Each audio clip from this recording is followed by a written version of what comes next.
Hello, this is Christina Barr, and you're watching Black Tea News.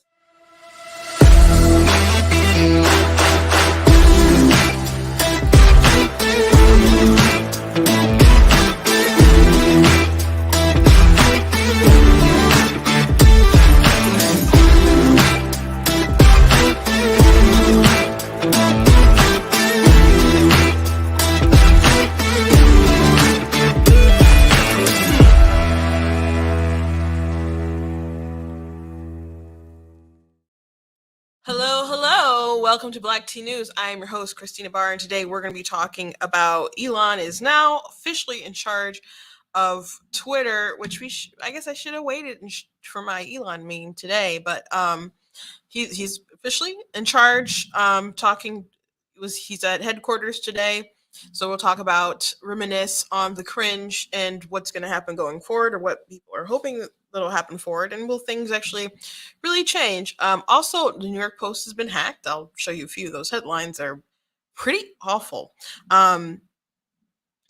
So someone hacked into it, and apparently there's things are automated that when an article posts, something goes up on Twitter, and so there have been things that have been good tweeting around as far as the New York Post. So not sure who's behind that, but yeah, what a terrible thing to happen, especially to any news organization, but particularly this close to the election.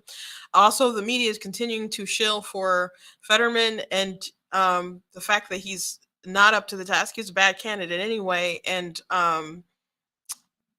he did not do well. He's not doing well, and his condition, they haven't been honest enough about it, but they're really going to try to shove him through the Senate, knowing good and well they want him to replace, probably by his wife. And I also want to talk about this is from the debate the other day with Hochul, but she said she'd do it all again, talking in reference to like COVID and lockdowns or vaccines, the mandates or whatever, which is really interesting because the courts did rule that they had to give back pay and stuff to employees who had been fired, who worked for the government and stuff with in New York. So anyway, it's pretty crazy, especially with you have like hindsight. So why would you say that you would do it all again? No, with new information. You should say stuff. If I could go back in time, I would have did X, Y, and Z. But I reacted to the data, the information that I had. But just be like, I'd do it again. That's psychotic. I don't know what else to say. But before we jump into everything today, I want to encourage you guys to go to blacktnews.com, check out different content that I have on my website, different articles that I have, different videos that I have. I've got some stuff I'm working on right now that'll be really cool. I hope to put out soon. Please check out different merch that we have, like the I'm Not the Victim You're Looking For. I really like that shirt. Also got the goat hoodies, goat t-shirts, and it's getting a little nippy out there. You guys might want your nice little pumpkin spice season mug. We got those, and also the You Are Not That Special. I like all that stuff. So you guys can check out what we have at the store at blacktnews.com. If you like what I do here, please consider leaving a donation at blacktnews.com/donate. Cost to stream, cost to run my site, cost to do all those things. So if you would like to support, you can go to the website, leave a gift, whether it's $10, $20. Do you want to do more? 50, 100, God bless you. But it does really help and go a long way. So I very much appreciate if you're able to do that, and if you like to do that. Otherwise, I thank you guys for watching, for sharing, for commenting. All those things do help. If you like to watch on Facebook, go make sure that you still subscribe on YouTube if you still have a YouTube. And all my handles are at Black Tea News. Black like the color, tea like the drink, except sometimes when it's at True Black Tea, and that's the case in Twitter. But there's some links if you're watching on YouTube and on Facebook. There should be some links in the description. So just take a moment and make sure that you're, following and liking stuff. If you've liked the page previously on Facebook, make sure that you're following, because they did change things around. And I think there's a lot of people who get notifications and my stuff pops up in their feed, but they don't actually follow the page, because I'll make a post like, make sure you're following, and a lot of people will like it. And I'll look at the people who liked it, and it's people who have been invited, but haven't actually aren't following the page. And I'm sure have probably liked it in the past, but they're doing something different. So make sure to take a moment out and just make sure that you are subscribed. And if you really, really want to make sure that you will find me, go to the website and drop in your email. Okay. I also want to thank Bright and Michigan Pack. I'm in their studio today. If I say something today that triggers you, nobody cares. But I like what they do. I appreciate what they do. I appreciate all the hard work that they do, and they like to uplift conservative voices. So it's been a great partnership. So I'm glad to be here. But if you don't like what I have to say, there's nobody to go crying to and get me fired and canceled because I run the ship. So it is what it is. Okay. First thing, you guys know that I like to start off with a little meme, and it goes in line with the Fetterman story. Um, this is from Grand Old Memes shared this. And, just replacing the brain, putting in some Kool Aid, and then that's how you become an NPC Fetterman supporter. So, if you're not familiar with just how bad Fetterman's debate performance was, because there's some headlines that are like, Fetterman and spar about abortion. And I'm like, I guess they did, but is that how you would describe what happened? I mean, there were some people in the media, which we discussed yesterday, that were like, oh, this was like utter failure for them, which a lot of people have already voted. Already. And actually, someone looked at the trends for can I change my vote? So it's always funny or interesting to see that sort of activity. One of the reasons why I don't like early voting, it's not the only one, but I don't like early voting. Um, Especially there's all these folks who, information can change, etc. I mean, just to think how people had already started voting by that second debate that Trump and Biden had, and Biden said that some kind of comment about fracking, and Trump was just like, "Whoa, did you hear that?" And it was really damning. But you know, um, and a lot of people, there were trends about how can I change my vote, but they voted for him. It is what it is. As Kamala Harris said, you get what you paid for when you vote. So got what you paid for, but you can make better decisions. But back to Fetterman, you can definitely make better decisions now if you haven't voted, and in some cases you can like spoil your ballot and change it so you can go see research that. I don't know how it is for every state. But here's a little bit of Fetterman from the other night. I played this yesterday, but in case you don't know. Now, That's not the. I'll play this one. now we all have to make sure that everyone that works is able to. That's the most American bargain. That if you work full time, you should be able to live in dignity as well. True, and I believe they haven't have any businesses being. You can't have businesses being subsidized by not paying individuals that just simply can't evade to pay their own way. So that was one of the actually not as rough. I was trying to find the clip where they said, "What are you going to do as a senator?" And he starts off with "Good night." That's the one that really made the rounds, but I must have already took that out my queue. So yeah, he had a rough time, and people who like him, who actually like his policies, were upset with him. Um, and then there were times he just flip flop and lied on top of all that too. So he's just not a good candidate all around. I mean, he wants to like legalize, I think maybe all drugs, but definitely some hard ones. He wants to release, more prisoners, and he just has not great answers for stuff.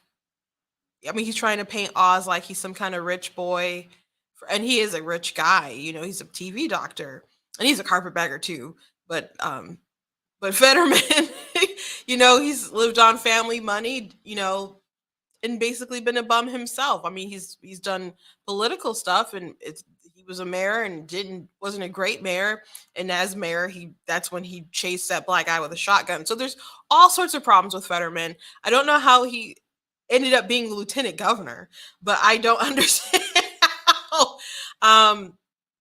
why they got him to this point of being the nominee. But the big thing to remember with his stroke is that it happened during the primary, and his family and his team could have been honest about how bad it was, but they weren't.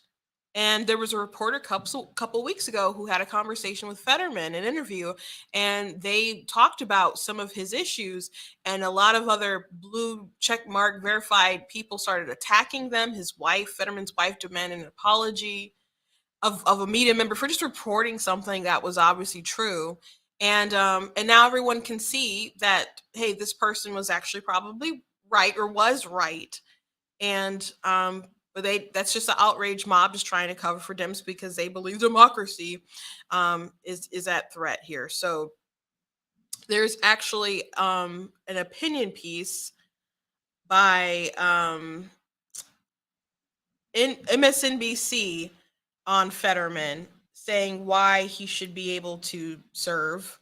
Um, why Fetterman's Senate campaign is a teaching moment greater than this election. I'm gonna read through it really quickly. I haven't read it, so I just saw the headline and wanted to share. So I guess we'll figure it out how crazy it is together. When Mehmet Oz, the Republican nominee for the U.S. Senate in Pennsylvania, was trailing his opponent in the polls in fundraising a few weeks ago, he resorted to a desperate tactic to get the upper hand in an ever tightening race, leveraging ableism against a person with disabilities. In an attempt to draw attention to his speech and hearing impairments, his Democratic rival, Lieutenant Governor John Fetterman, is experiencing as a result of a stroke suffered in May, which it's not just his hearing, his like comprehension and stuff isn't there too. I mean, it's just not there. It's like people are belittling how critical his condition was, and a stroke is terrible. No one wants anyone to go through that. If you've had a family member gone through it or personally gone through it, it's awful. Nobody, I wouldn't wish that on anyone. But to it's not fair to their voters, the actual Democrat voters, to have hidden this or downplayed it when they could have had another person step in. And so when you're running for office, I understand so many people want their chance to shine and whatever. I hate it when, like, because I'm a Republican. I'm not just a conservative. I do identify in the Republican Party. And so it is very much a team sport, politics is. And it's not just about you, it's about what's going to be for the greater good of not only the country, because ultimately you're doing these things because you want to help the country and you believe that your ideas and policies, etc., are going to help the country as a whole. But you actually want to help your party, right? And so my sister ran for Michigan Republican Party chair in 2019, and I basically ran her campaign. But the person that we are running against, we could have used a lot of stuff. We could have gone hard with a lot of different things that they voted on that could have been criticized. It should have been criticized with their voting record as a Republican. But the way that we would have flamed her would have hit other people. So as someone who is running to be ahead of the other Republicans and wanting to get them elected overall, that's a job to get Republicans elected. We opted that we would not go nuclear because the impact would just not be our opponent, it would be other people. Now they were like scorched earth on her and did some pretty terrible things that didn't make sense. I mean, things were just, some stuff was just like blatant lies. And then it made people sympathize and want to vote and support her more. They had to really pull out all the stops to beat her actually. But you make good decisions for the team. Fetterman didn't make good decisions for his team. He didn't make a good decision for his team. They should have, been like, give him time to recover and then run. That's what they could have done, but they didn't. Again, this happened in the primary. And they downplayed it, and he wasn't doing events and all kinds of other stuff. And they got back on the campaign trail. He's like going around with other people, and he's speaking very little or not at all, basically. And other folks are there rallying to do speeches and stuff. And he's just not with it. And I feel bad for him. But he's also doing everyone a disservice, and Democrats should be upset. Now are they gonna hold their nose and vote for him? Probably. But are all those independents going to go along for the ride? That I'm not sure. And it's a tight race, and we'll see what happens. Let's keep reading. Voters should have full transparency when it comes to the health and status of candidates running for office. That's what Oz said in a statement, which I don't think that's a terrible thing to ask. While the move hasn't happened yet, while the move hasn't yet put Oz ahead of his opponent, the numbers are swiftly moving in Oz's favor. Republican Senator Pat Toomey, whose seat is at play, also cast doubt on Fetterman's ability to be a lawmaker. If John Fetterman were elected to the Senate and he's not able to communicate effectively, if he's not able to engage with the press, if he's not able to engage with colleagues, he will not be able to do the job, he said. The GOP is, of course, no stranger to discriminatory digs at people with disabilities, with the most overt forms of ableism coming from Donald Trump, who mocked a disabled reporter on live television. Wow. Wow. Who wrote this article? Let me scroll up. Let me see who wrote it. By Liz Plank. Don't know who that is off the top of my head, but again, I'm responding to this live. So I'm not gonna do the movements. So Trump and that was such a huge thing that happened in 2016 on the campaign trail. The mocking of the reporter. He wasn't mocking his disability. He was mocking the reporter. But there are other videos that you can look at. Actually, this change Brandon Straka, who's the head of the walkaway movement. This revelation is what started him down his path of leaving the Democrat Party, because he was talking about how dare you support someone who mocked a disabled person, and someone's replied to him and said, I don't want to start beef with you or anything like that, but it's not actually what you think it is. So I think someone sent him a video of Trump doing other mannerisms, mocking people in a similar way, and then he realized it's just kind of more of a Trumpian sort of thing, and not particularly mocking someone for their disability. Now, the person with the disability, how the commercials were, there were terrible commercials, like nonstop. It made me think that the man was like mentally handicapped. That's what the commercials made it seem like. They would slow it down really slow. But the man just has a withered hand. He's a Pulitzer Prize award-winning journalist, and he has a withered hand. And he did mock him, but I don't think that Trump knew that he had a withered hand when he did that. Or at least there's evidence that Trump does similar things, mocking other people in similar ways. So did he mock a man's disability? No. Did he mock a man who has a disability? Yes. And that would be like a leftist coming for me and saying, oh, that man, that you're attacking a black woman. You know? Technically true. But the implication is you're a racist. So interesting article so far. Let's keep going. But it's not just a Republican problem. Local and national press have also put into Fetterman. By the way, Toomey's comment isn't unreasonable. Like, you do need to interact with the press. You do need to communicate, and people can be very understanding, and maybe they'll get to that of if you're going through something, like a attack by your neighbor or something, like someone attacked Rand Paul and he needed time or whatever for that to recover.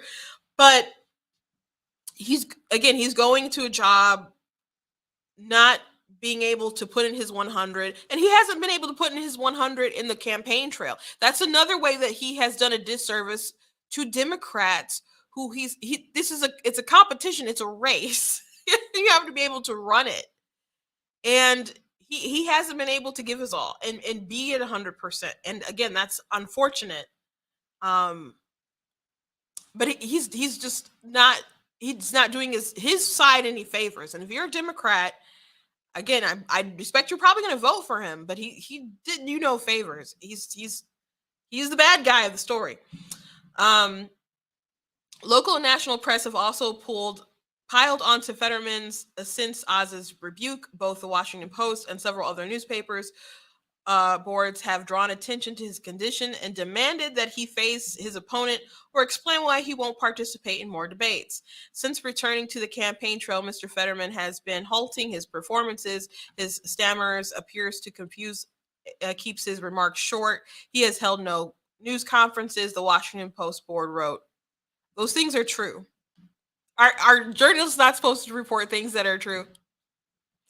Because of auditory processing difficulties and hearing issues when there's loud background noises, Fetterman has opted out of media gaggles and has instead met with reporters remotely using video conferencing with closed captioning, and he hasn't participated in an expected number of debates. Nonetheless, Fetterman has denied that campaigning differently has changed his capacity to serve his constituents, and so far he's refused to comply with Dr. Oz's request to release his medical records. But there was a post. There was some kind of letter from his doctor, but it wasn't his records. And people were like, "Oh, look at this!" And people were like, "Why are you calling it a?" People were literally calling it medical records, retweeting it. Like, he released his records. It's like, you have a verified check mark, and your job says journalist. Why are you calling this records? It's not. In June, I released a letter from my doctor where he clearly stated I am fit to serve, Fetterman said in his statement. Dr. Oz built his entire career by lying to people about health. I trust my actual doctors over the opinion of a charlatan who played one on TV. I think the one also who released the letter, and I don't know about the one in June, but I think the one that they did recently, people were saying that he was also a donor. So take that for what you will. Fetterman has agreed to debate Oz on October 25th for a televised debate 2 weeks before the election, a decision he says came after being hit with a massive criticism from state and national editorials and commentators for ducking. While it's typical to release health records in presidential elections, it's not for Senate races. Uh, Obviously, they know why they're asking for that. But even if it was, this is a good opportunity to point out that the narrow concept of being fit to serve in the way it's being used in the Fetterman Oz race is a premise on a deep rooted ableist definition of health that labels disability as invalidating. If having a stammer or a hearing impairment disqualifies someone from running or holding the office, we are living up to the promise. We are not living up to the promise of democracy and government by the people. President Joe Biden's stutter, okay, has been the subject of ridicule and has been used to discredit him. But we don't want children with speech challenges to grow up knowing they can aim for any job, even the presidency. So, if he has a stutter, for real, that's what people say about Biden. That's what Biden is saying, that he has a stutter and that's why he stammers a lot. It's not something that, if you go back and watch older videos of Biden, that there's evidence that with being there. I'm not going to say for sure he didn't have a stutter, but if he now has a stutter again, he's been in politics a long time. There's videos with him with brown hair out there, guys, and he's freaking old. So um with Biden, if he is reverting to stammering his words, is it because there is some kind of decline going on there? But they just want to, blame his whole decline on a stutter, and I just don't buy that. Disabled Americans have the right to be represented, and most importantly, to work, and that includes working in the U.S. government. An employer wouldn't be allowed to refuse to hire a person because they have a hearing or speech difference. So why is it acceptable when it comes to holding office? So you need to still be able to do the job that you're applying for, and to just keep saying that it's just a speech difference and it's not also like a comprehension thing. Even people noted during the debate that he seemed unable to control his emotions, which can be like attributed also to the stroke too. To just frame it as if people are just being mean. Like, when people were mad at the journalists for pointing out that he was having trouble comprehending, people were comparing it to Madison Cawthorn using a wheelchair or people needing glasses. Um, it's it's worse than that, but that's the way they want to frame it. I do agree that disabled people need to be able to be represented for sure, and that's why you vote for your representative. I don't need to literally vote for a person who is black for them to represent me. They're going to be my representative, right? And just because you are black doesn't mean that you're going to represent my interests or that you're going to do something for me that is going to be a good thing in the least bit. So, disabled Americans are represented every day by their representatives. You don't literally need to be disabled to represent disabled people. But that's they're going the inclusion way to get out of this. People with disabilities are one of the most underrepresented populations in local federal government. You don't have to look far to understand why, when demeaning and discriminating them based on their disability is the accepted status quo. News outlets shouldn't be endorsing the idea that someone who has a speech or hearing impairment is less fit to serve. They should be questioning that logic, replace disability with any other identity, and prejudice is clear. Wow. Um, I'm just skimming it really quick. There's not a ton left, but that's the gist of the article. So they're trying really hard to make this about an ableism, and it is relevant to know if he's going to be able to do the job. It is relevant, and again, he's not even being able to go full on with his campaigning. They're doing what they can, and they're obviously not releasing the records because you would release good news, would you not? So I'm assuming that it's not good news. But people saw the evidence on the debate stage, and they can spin it whatever way that they want to. The people who watched it, you can't unsee it. You can't unsee it. You can try to build a narrative around it, and that's what they're doing, but you just can't unsee what has happened. Also, moving on, the New York Post has been hacked, and these are some of the posts that have been, put up. That Zeldin, who's running against Hochul, said that Eric Adams in New York City's fried chicken eating monkey. What a terrible thing to type. What a terrible thing to type and put up there and impersonate a news organization to say. And they also said, like, we must assassinate AOC and other stuff like that. So I don't know who's behind it. If they're still like looking into it, and news organizations should be careful about, like, I guess, automatically putting up automation stuff. That's what someone was saying. Someone had made a joke and it's like, I found the hacker, and they had a picture of a Joy Reid, because um back in the day, people found some posts of hers from a blog, and that said some homophobic other kind of stuff, or I actually didn't read it, so that people said it was homophobic stuff. um and so she claimed that she was hacked, and of course she wasn't hacked. She just wrote some stuff, then she changed her mind, or maybe she didn't change her mind, but she just has to shill for MSNBC, and even if she might have a different view of an opinion of homosexuals, she can't bring that to MSNBC. So they had to figure out who hacked him, and hopefully they're caught and prosecuted, etc. New York Post is actually like the oldest newspaper in the country, and again, it's I'm not surprised they were attacked. I mean, they were blocked on social media in 2020, but the hack, not good, not good at all. And just think about how awful it was to write this again. The fried chicken eating monkey. So the person who wrote this is calling him a monkey and trying to make it seem like Zeldin has said that. So a really, really scummy thing to do.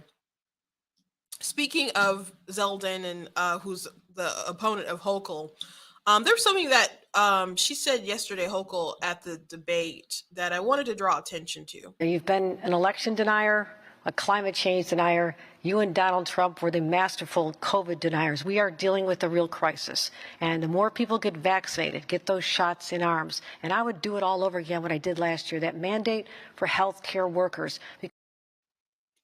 Yeah, so she would do it all over again. Mind you that the courts ruled that they had to give employees from the city and the government who were fired back pay for COVID because their policies were tyrannical, they were stupid,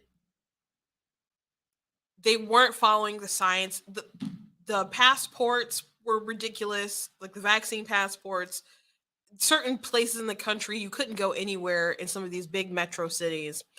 And she was so crazy about the vaccine. She was at a church talking about the vaccine, and she's like, "You guys are my disciples. You're the smart ones. You're the good ones." I'm just like, bruh, that's kind of ridiculous. And then she's fighting people over the exemptions. And she's like, you can't have a religious exemption, or there shouldn't be a religious exemption, because I've talked to these major people and they have said that there's no reason to have an exemption. So you shouldn't have an exemption. And I'm like, what? Who? You didn't talk to every pastor and bishop and whoever. And if you talk to a Catholic priest, I'm Pentecostal. Or I grew up Pentecostal. I guess technically still Pentecostal, but I'm non-denominational, so I'm non-affiliated. So what would I care if the priest was like, "Yep, you got to stick it in your arm"? I'm like, well, I'm not Catholic. I don't care. Like, he's not my priest. I don't have a priest. What would that matter? So just the authority that they tried to use on people was crazy. The lockdowns, all that stuff didn't really prevent the spread. But the crazy thing, though, is we have some information, like in hindsight, closing schools, shutting off these businesses, knowing that the vaccine didn't actually stop the spread. We have data. And again, things were evolving in the past. There are things you didn't know. You're acting out of fear. You're getting an update and you're trying to just, work with what work with what's working is a term my dad uses, or phrase rather. So things now, things that your past self didn't know, things that Cuomo didn't know, things now. So if with the knowledge that you have, you could at least say, if I had known what I had known then, yeah, I would have made some different decisions. Now, people who made the decisions and they turn out to be bad decisions, they don't want to rehash that they made bad decisions because the buck stops with them. And they don't want to admit that they're wrong. But I think there's a way to admit that while still having some humility, and because you can still explain that you were just trying to do what was best, and I was doing my best with the information I had at the time. But doubling down and saying I would do it all again, so with the same information you would do the same crazy stuff over again. Why should anyone vote for you? And I will see what happens. It is a competitive race between the two of them, but I don't know who will win. It is New York. I would love for them to vote her out. I mean, there's a lot of Republicans in New York, and there's just a lot of Democrats in New York. It's a big state. They've lost a lot of people though, but it is a big state. We'll see what happens. But that's nuts to me. Ellison was also asked about Keith Ellison was asked about some policies that they had in Minnesota and how hard they went on people with the lockdowns, and if he regretted it all either. Did you guys go a little overboard on suing businesses for not having masks and stuff? No, what we did is we saved lives, Eric. I mean, the fact is there are 10,000 restaurants, about 1,500 bars in the state of Minnesota. Almost everybody put their customers and their employees first. We had some people who didn't. We tried to negotiate with them and they wouldn't listen. And so we could not allow them to flout the law. We had to do it. Again, hindsight, but they still are like, we saved the lives, we did all the things. Where's your proof? Where's your evidence? because now you got people like Lena Wen on CNN. Actually, this was some time ago, not even like recently, but it was like, I don't know, beginning of the year, maybe, if not like the end of the last year. But she said that the masks were basically facial decorations. They didn't stop COVID. And even the things that they were saying at the time, early on, didn't make sense to me. They said the mask, wearing a mask, they're like, it won't stop you from getting COVID. It just stops you from spreading it if you have it. And I'm like, okay, so if people know that they don't have it, do they have to wear a mask? Or I guess there's always the chance that you do have it and you don't know that. I'm like, okay. So it just makes more sense that if you really think that there's a chance you might have it, then why are you at the grocery store? Why are you at a ball game? Why are you all these different places? If you think you have COVID, then why are you out? What? Because you want to take the risk? Like, so you're not sounding like a good person at all. It was just really stupid. Do you know how little sense it makes going into a restaurant? And when people told me like you have to put on the mask going into the restaurant, but you can take it off when you get to the table, I thought that was a joke when people first started saying that on social media. So I went to a local place, and when I walked in, and they're like, "You need to have a mask on," and I'm like, just walking to the. No one else is in the restaurant, and I'm the first one in. And my sisters are coming in behind me, and I'm like, "You want me to wear a mask to walk to my table?" And the fear in their eyes, in the hostess's eyes, she's like, "We just don't want to get shut down again." And I sympathized with her. I had empathy. I had compassion. And this is a place that I ordered from during the pandemic because I didn't want them to shut down.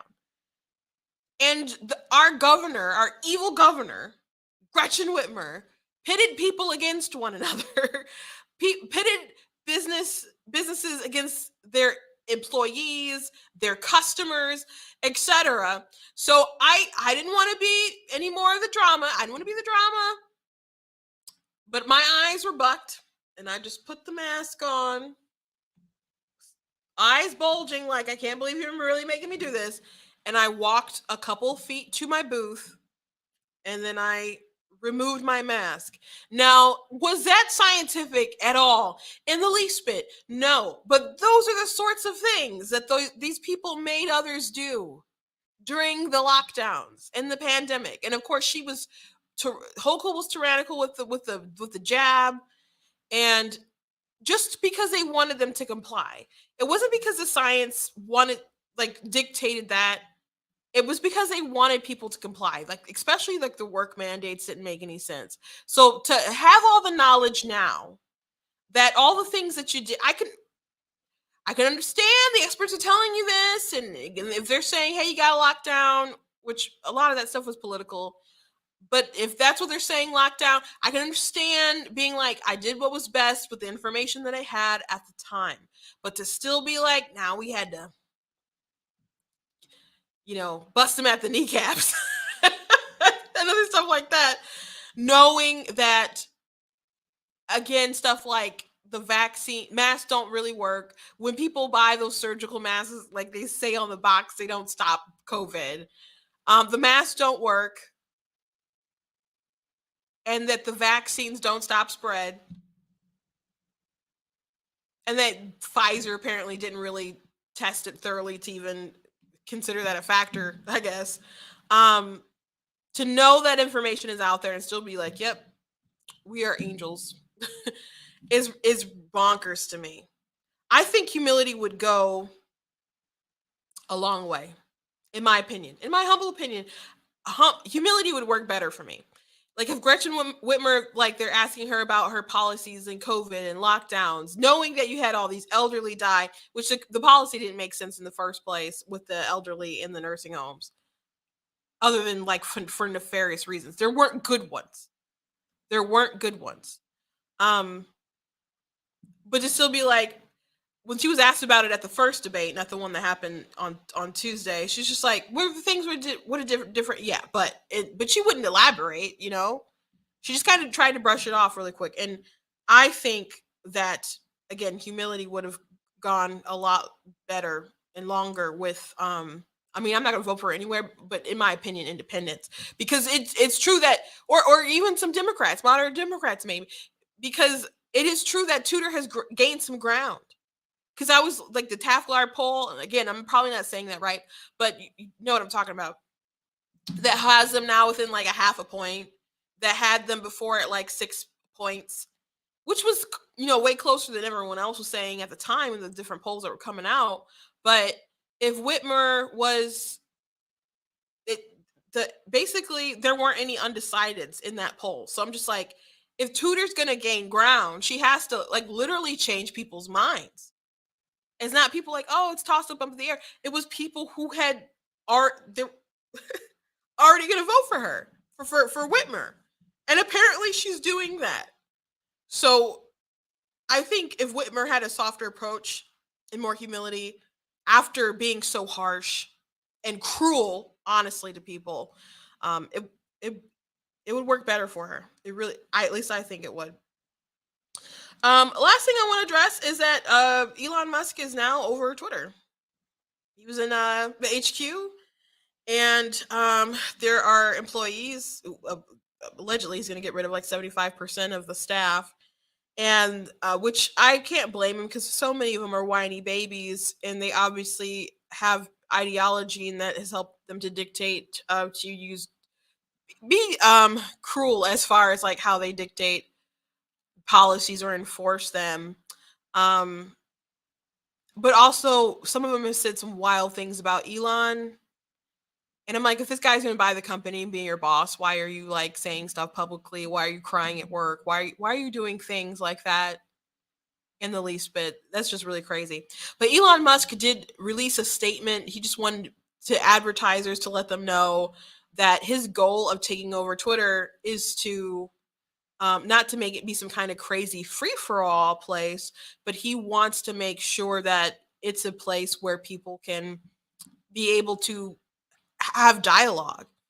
And with Twitter being so politicized and people who are running it so politicized and coming down mostly on one side of the aisle a certain kind of way, it was making this public square, and that's what people see it as a place that doesn't really exist.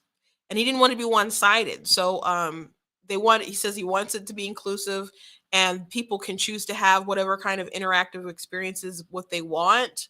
And so if there's like some far right person you don't want to see their content, you can change around your settings or whatever, and not see that stuff in your feed so much, and so you can be isolated from more of those things. So that would be way better for the targeting for advertisers. So if they're like, oh, I can't associate with Twitter because Elon has it, it's going to make more sense to generate invest into ads there. Like, to me it really didn't make sense, like when Beto was running in the last time he was running for no, I guess it was probably when he was running for Senate, because he ran for Senate, he ran for president, and now he's running for governor. When he was running for Senate, he had like boatloads of money to just spend on stuff. But I thought it was weird how many ads I was seeing of Beto O'Rourke. Now I would tweet about him and talk about him, so I don't know if that's just the creepy AI just like I don't know, listening to me and just populating stuff in my feeds. But if they kept on listening, they'd know that I wouldn't vote for Beto, and that I can't vote for Beto. I don't live in Texas. So to me, an ad like that being targeted to me is like somebody is not doing something right with the algorithm. There's some kind of targeting off, and this is a wasted dollar. So when I see something like that, and some kind of ad that pops up that is so out there that I would never think is cool, that to me, because I've bought ads before, I'm like, I don't think this is a good fit. If they're going to be so outside of the box with whose feed it's popping up into. Now, there are people donating to Beto all over the country, so maybe that's part of it too. But again, I'm very hard R. I would not vote for Beto. I would not put my dollars into him either. So that was just a targeting error. So if Elon can fix the algorithms and make a more targeted system, I think the advertisers are going to have more reason to be part of Twitter than they had before. So I think things are looking up. There's some things that I like to tweet. I'm going to give it maybe a week that I've been waiting to tweet. Literally waiting to tweet some things. Because I'm like, I can't wait till Elon takes over Twitter because I'm going to tweet this. And I think I'll still wait a week or two before I bother. But there's some things I want to say, and not crazy outlandish things, but just things I know that are that would possibly get my account taken down, and that's crazy.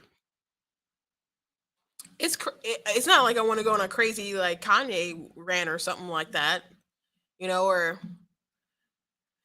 but just like normal stuff, like such and such is actually a boy or a girl or whatever, just like normal stuff, or true stuff that you can't say. I wonder how. Oh, I should check. I'm about to check right now if Babylon B can has her account back up. uh.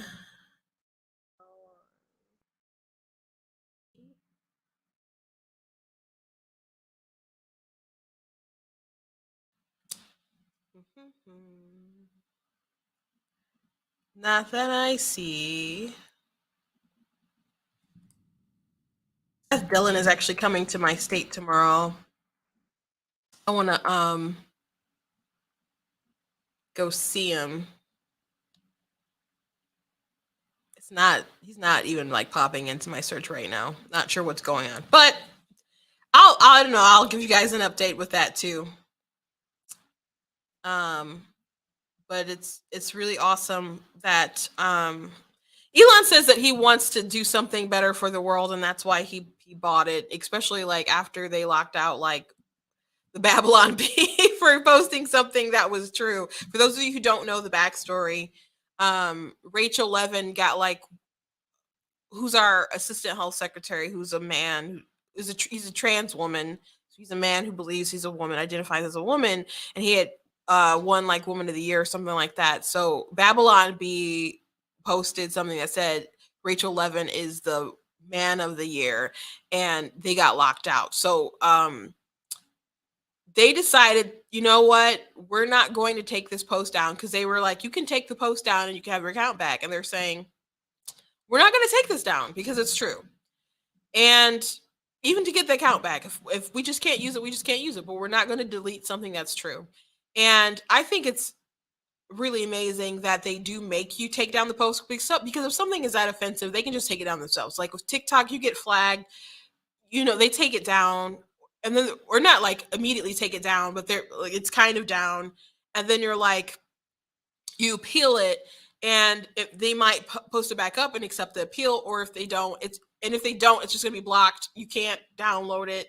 People can't look at it. You can't look at it. It's just gone. Right. And it's still there, like in your server, but no one can view it.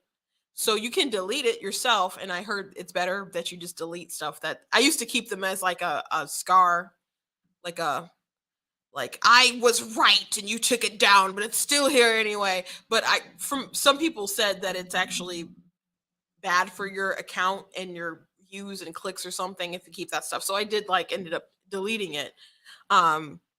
But some other accounts and websites, if you post something offensive and they don't like it, they'll take it down. But it's like this a ritual of humiliation that you have to take it down. Like you have to admit that you did something wrong. So Babylon Bee said they wouldn't do that. And so Elon, talked to them apparently, and he decided he was going to buy Twitter. And there was other, stuff that was obviously biased with the platform. And he didn't like it. So hopefully it's a neutral space.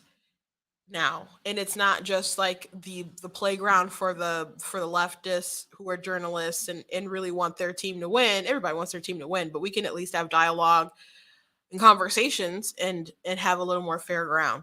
So it's a good day. It's exciting to see what will happen at Twitter.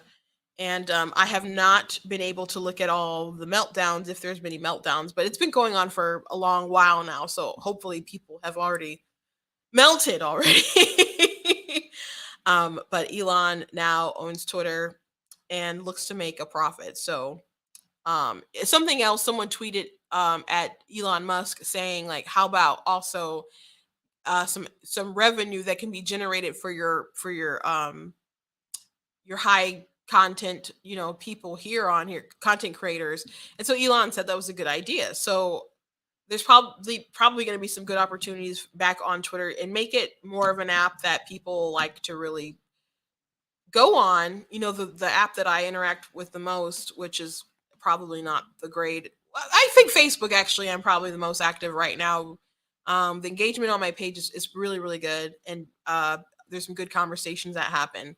But it was TikTok, but TikTok decided to shadow ban my main account, and it has been that way since February because I tweeted because I did a video about Joe Rogan and Dr. Malone on there talking about mass formation psychosis or whatever it was, and then they decided to take it down. I think for misinformation or something. How ironic. They decided to censor me because I didn't have the right narrative when it came to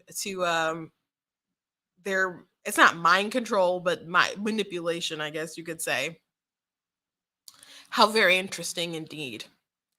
Indeed. But anyway, that is the show for today. I hope you guys enjoyed. Please go to blacktnews.com, check out different content that on my website, different articles that I've written, different merch that we have, like the goat hoodies. I do have them in different colors. If you think you're going to ruin the white, I got them in, I think, black and red and navy blue, perhaps like a dark navy. Just go ahead and perhaps even pink. I'm just kind of shooting in the dark here, but there's different colors. Go ahead and check them out. And also got them in the t-shirts. Also got the Denounce White Supremacy, Defeat Joe Biden with a list of some of his racism on the back. I got the My Money, My Business tee. If you like what I do here on Black 2 News, please go to black2news.com. Consider leaving a donation on the website. It costs to stream, costs to run my website, costs to make fancy videos and use the software that I use, etc. They're just costs associated with everything. And I realize that living in Biden inflation can be tough, but if you can reach into your pocket and help with some of that overhead, I do appreciate it. So if you can do that at the website, I thank you. But I also thank you for watching and commenting and tagging people and encouraging other people to be part of Black Tea News. But anyway, thank you guys. Again, shout out to Brighter Michigan Pack. I'm in their studio and they're doing great work, especially with candidates across the state, particularly they're centered located in Macomb County, but also like with Prop 3, that's been near and dear to my heart, and they're doing great work and helping me do great work as far as that goes. So I'm so very grateful. Which, by the way, there's this leftist guy out in Muskegon, I think, and he did a TikTok video about Prop 3. He's just done a few. But he did one today. I don't know if he did it today, but I saw it today on Facebook, not Facebook, Twitter. And then I went back to TikTok because I stitched one of his other videos on the matter. But he said anyone who says, he was talking about some of the talking points that the right are talking about Prop 3 and sterilization and puberty blockers and all the other stuff. Like your kids will be able to trans themselves. Like those are the kind of ads, right? So he's responding to those ads and saying that's misinformation. He said anyone who tells you that it's about anything other than abortion, we all know you're lying. And I'm like, that is such huge information, right? Misinformation. It's not even misinformation. It's just a straight up lie. You're straight up lying. So I did a reply video to him on TikTok. I'm just like, literally just showed the text. The text of the amendment says it's about all matters relating to pregnancy, not limited to sterilization, abortion, etc.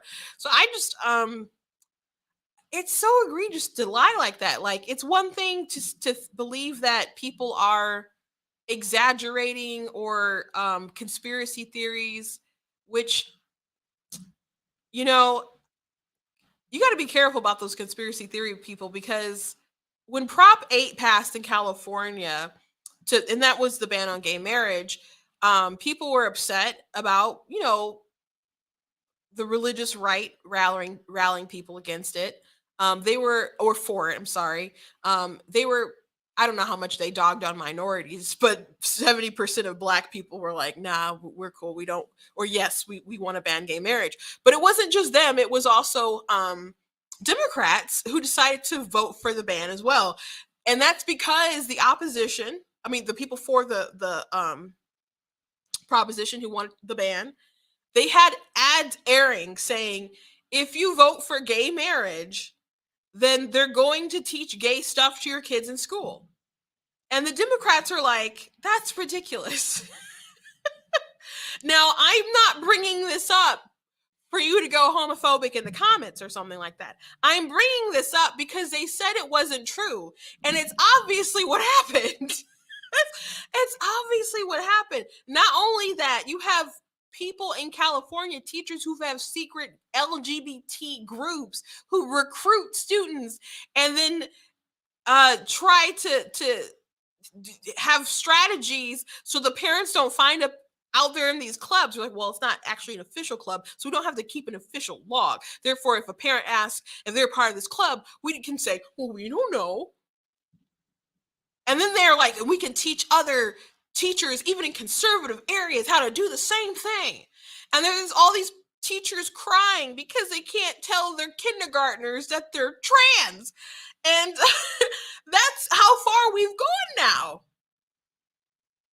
So, again, I'm not saying this for you to go all like pray the gay away or something in my comments. It's not why I'm mentioning this. I'm only bringing it up because people said that there would be a slippery slope, and people tried to dismiss him like that's not true. And that's what happened. So when people tell you that there's a possibility of something happening,